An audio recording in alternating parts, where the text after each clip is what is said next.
రే బద్రిగా సొక్క వేసుకుంటే సోగ్గా ఉన్నావురా. సొక్క సంగతి నీకెందుకు గానే ముందు సొక్కయ్యరా. ఒరే ఈ సొక్కని ఇక్కడ ఒక్కేసి ఇంటికాడ సొక్కని పోరాదురా. నీ ఎవ్వ తలిశాక నా పిల్లని సొక్క అంటావురా నా కొడక.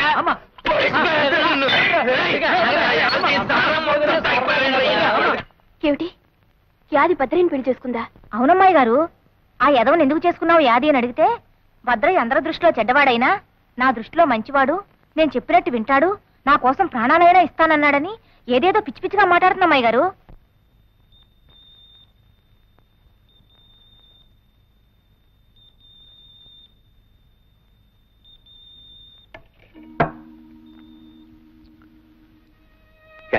నువ్వా?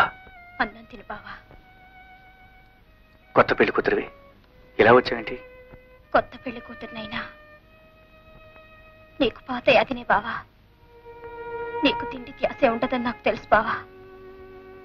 అందుకే నేను పరాయిదాన్ని అయిపోయినా నీకు ఆకలి అవుతుందని గుర్తొచ్చి అన్నం పెట్టాలని వచ్చాను.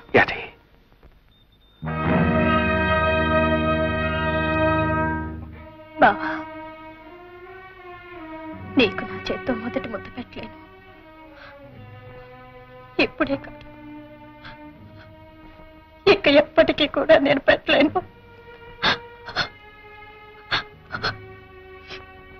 తినే బాబా, అందరు తినే. తల్లి శాఖ కట్టుకున్న పెళ్ళం కోసం గూడెం అంతా ఎత్తుకోవాలన్నమాట. చూడు, ఇక నుంచి ఈ ఇంటికి ఆ ఇంటికి తిరిగావంటే కాళ్ళు ఎరగొట్టి పొయ్యిలో వేసి ఇంట్లో కుక్కబెడతా. 5 నిమిషాల్లో వచ్చేయాలా, లేకపోతే నీ అవన్నీ కట్టిన తాడు నేనే తెంచి పారేస్తా. యాది, నువ్వు కష్టపెట్టుకునే మాట చెప్తానే. నీ మాటలకి నేను ఎప్పుడు కష్టపెట్టుకున్నాను చెప్పావా? యాది, ఇవాళ నుంచి నువ్వు ఇక్కడికి రావద్దే.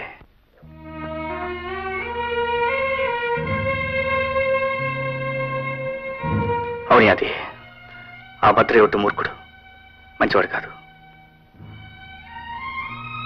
నువ్వెక్కడున్నా సుఖంగా ఉండాలని నా కోరిక.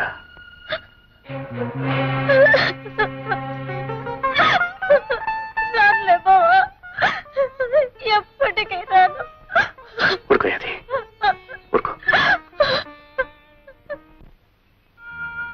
యాది, నువ్వా? ఏమిటి కొత్త పెళ్లి కూతురువనా? ఈ మధ్య రావటం మానేసా? ఒకడికి పెళ్ళాన్నైన తర్వాత ఇదివరకులా రాలేదు కదా అమ్మాయి గారు. మీతో ఓ మాట చెప్దామని వచ్చాను. ఏమిటిది?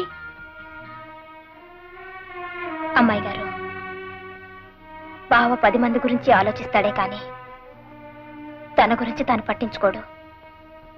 అందరి కష్టాల గురించి తాపత్రయపడతాడే కాని తన తిండి తిప్పల గురించి ఆలోచించడు.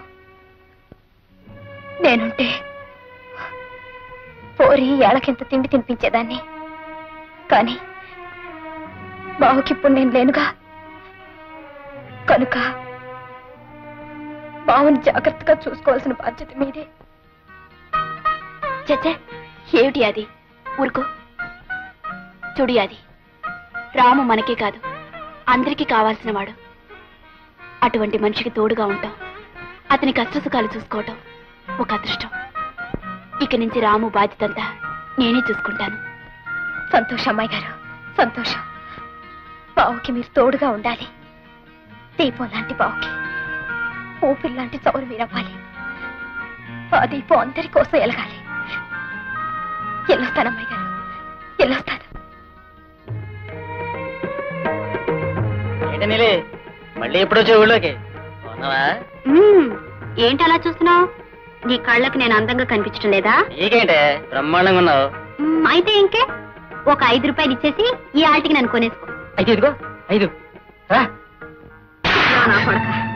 ఆడదాని విలువ 5 రూపాయలు అనుకున్నావరా? అచ్చే, నిన్ను కన్నది కూడా ఆడదేరా, దాని విలువ కూడా 5 రూపాయలేనా? ఆడదాని చెయ్యట్టుకోవడం కాదురా, నువ్వు అసలైన మొగాడివై